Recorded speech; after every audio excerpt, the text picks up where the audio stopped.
নমস্কার বন্ধুরা, আমি প্রিয়াঙ্কা আরজু ফ্যামিলি চ্যানেলে আপনাদের সবাইকে স্বাগত। আমি আজকে রান্না করে দেখাবো পটল আলু কুমড়োর তরকারি। পটল আলু কুমড়োর তরকারি আমি কিভাবে রান্না করি সেটাই আজকে আমি আপনাদের সবাইকে রান্না করে দেখাবো। চলুন তাহলে দেখা যাক পটল আলু কুমড়োর তরকারি আমি কিভাবে আজকে রান্না করি। এতে সর্ষের তেল নিয়ে নিচ্ছি।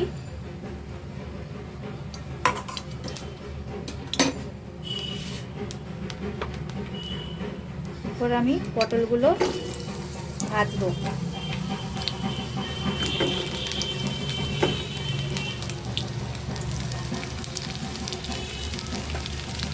পটলগুলো আমি এরকমভাবে কেটে নিয়েছি, খোসা একটু একটু করে রেখে দিয়েছি, একটু দেখতে ভালো লাগে।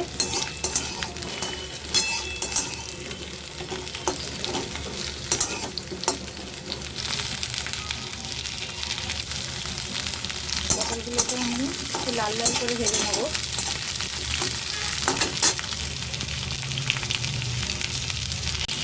পটলটা ভাজার সময় একটু সামান্য নুন দিয়ে দেবো, সামান্য নুন দেবো, বেশি নুন দেবো না।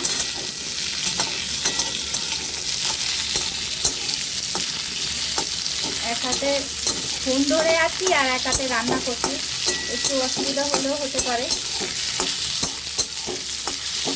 দেখুন এইভাবে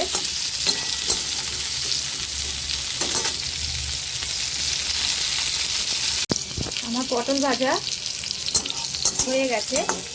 এরপর আমি পটলটাকে তুলে নেব। আমার পটল ভাজা হয়ে গেছে, আমি পটল ভাজা তুলে নিয়েছি। এরপর আমি কড়াতে আবার একটু সর্ষের তেল দেব, দিয়ে এই যে কুমড়ো এবার ভেজে নেব।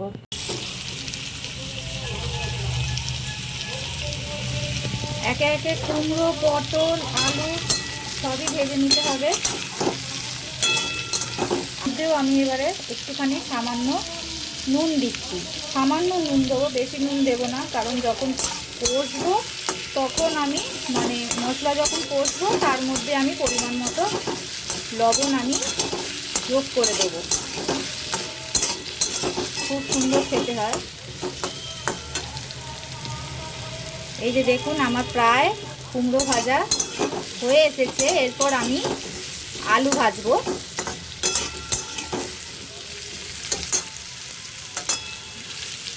এই যে লাল লাল হয়ে এসেছে, প্রায় আমার হয়ে এসেছে কুমড়ো ভাজাটা, আর একটু করলেই হয়ে যাবে।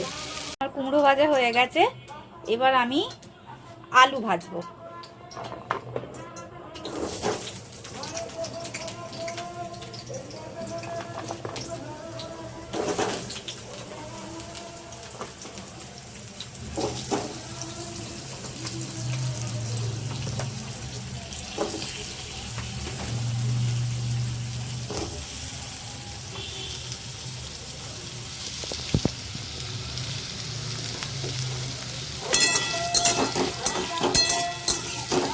আলুটা আমি ভেজে নেব।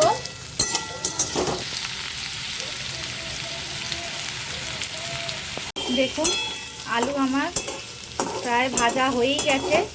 এবার আমি কড়া থেকে আলুটাকে নামাবো। এই যে আলু আমার প্রায় হালকা করে ভাজবো, বেশি একদম ভাজবো না। এই যে দেখুন লাল লাল করে ভেজেছি। এবার আমি কড়া থেকে তুলে রাখবো। আমার আলু, কুমড়ো, পটল ভাজা হয়ে গেছে। এইভাবে আমি ভেজে রেখেছি। এরপর বাকি পদ্ধতিটা দেখাচ্ছি। আলু ভেজে যে তেলটা আমার ছিল সেই তেলেই আমি করব, আর তেল দেবো না, কারণ আলু, পটল, কুমড়ো ভাজতে তেল গেছে তো বেশি, তাই জন্য আর বাকি আর তেল দেব না। এবার অল্প একটু তেলেতেই আমি রান্না করব। আমি এখানে গোটা জিরে ফোড়নে দিলাম।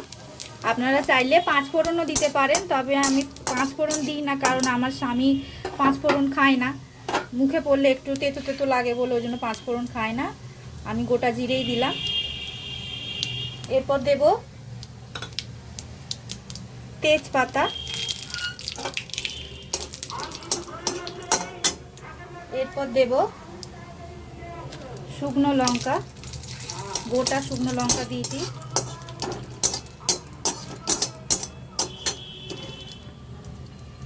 এরপর আদা কুচি দেব। গ্যাসের ফ্লেমটা একটু জোরে করলাম, একদম লোতে ছিল।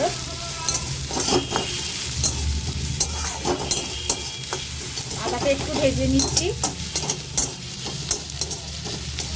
যাতে আদার কাঁচা গন্ধটা চলে যায়।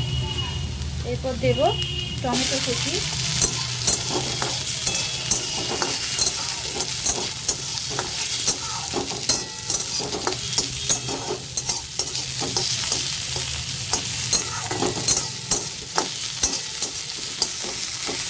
এইভাবে নাড়তে হবে টমেটোর সাথে। এবার দেব পরিমাণ মতো লবণ। আমাকে মনে রাখতে হবে যে প্রথমে আমি কুমড়োতে পটলেতে নুন দিয়েছি, এবার এখানে যতটুকু লাগবে পরিমাণ মতো আপনারা দেবেন।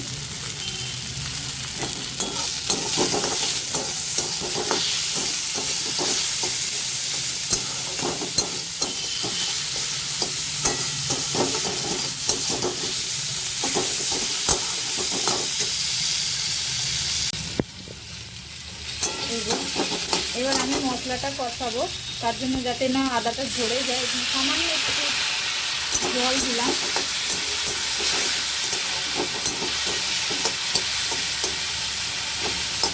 এরপর একে একে দেবো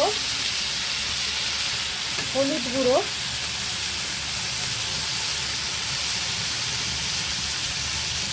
আমি ছোটো চামচের, এই যে ছোটো চামচের 2.5 চামচ মতো হলুদ গুঁড়ো দেবো, তাও ভর্তি ভর্তি না, এই যে হলুদ গুঁড়ো দিয়েছি। এবার দেব কাশ্মীরি লঙ্কার গুঁড়ো, এটা শুধু রং হওয়ার জন্য। আর দেব 1 চামচ, আর তার থেকে একটু বেশি জিরে গুঁড়ো দিয়ে নাড়বো। একটু মশলাটা একটু ধরে ধরে যাবে, তার জন্য একটু জল দিলাম।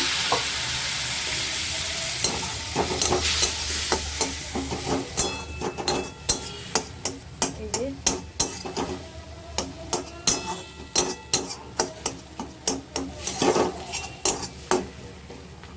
নাড়বো।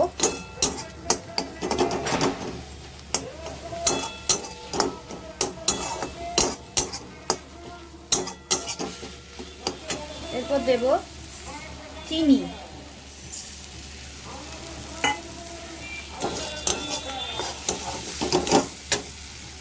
আর একটু জল দেবো, ধরে যাচ্ছে নিচেটা।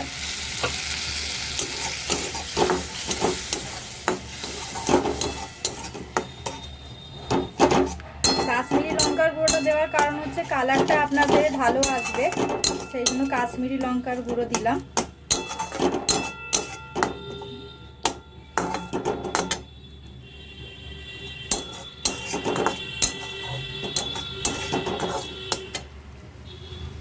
এরপর দিয়ে দেবো আমি এই যে ভেজে রাখা আলু, কুমড়ো, পটল দিয়ে আমি ভালো করে এটাকে মশলাটাকে কষাবো।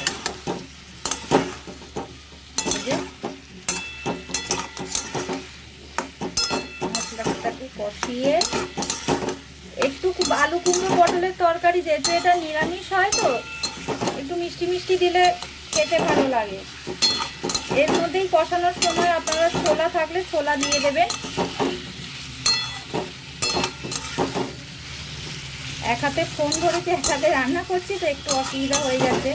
অন্য সময় আগের ভিডিওটাতে আমার হাজব্যান্ড ছিল, একটু ধরে দিচ্ছিল, কিন্তু আজকে সে কাজে ব্যস্ত আছে বলে অসুবিধা হয়ে যাচ্ছে। এইভাবেই করবেন। মশলাটা আমি একটু কষিয়ে নিচ্ছি, নিয়ে তারপরে আসছি। এই যে দেখুন আমার মশলা কষানো কমপ্লিট।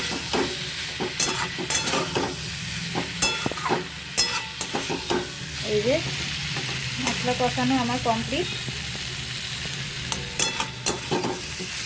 আপনারা এই আলুর পরোটা, নিরামিষ এই আলুর পরোটা, তো রুটি, পরোটা, মুড়ি সাথে ভালো খেতে পারেন। দেখুন আমার মশলা কষানো কমপ্লিট। এরপর আমি জল দেব।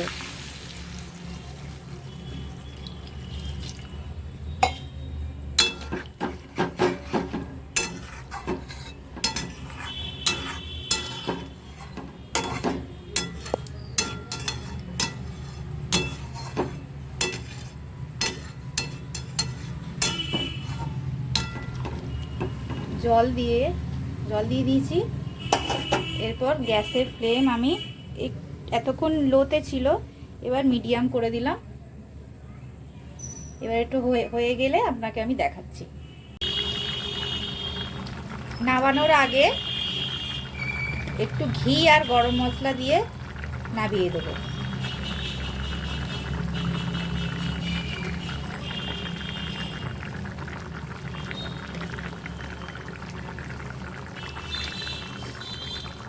ঘি দিলাম।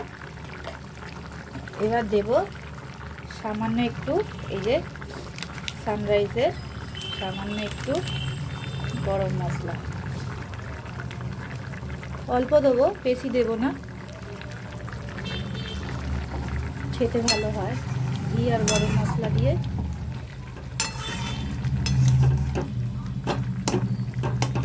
জলটা আর একটু মরবে ততক্ষণ। গরম মশলাটা দিলাম তো, গরম মশলাটা একটু এটাও সব জায়গায় আর কি ফুটে যাক।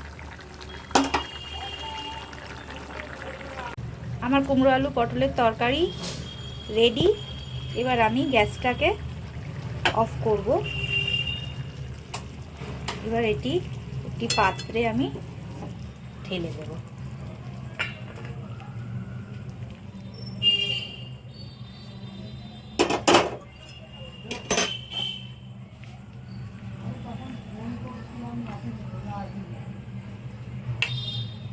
এই যে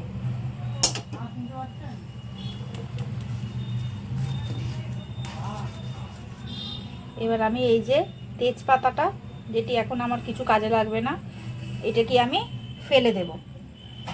এই যে আমার রেডি হয়ে গেল কুমড়ো আলু পটলের তরকারি। কেমন হয়েছে অবশ্যই বলবেন। এই কুমড়ো আলু পটলের তরকারি কিন্তু আপনারা রুটি পরোটার সাথে খেতে পারেন, মুড়ির সাথেও খেতে পারেন। নিরামিষ আমার কুমড়ো আলু পটলের তরকারি তৈরি হয়ে গেছে। বলবেন কেমন হয়েছে।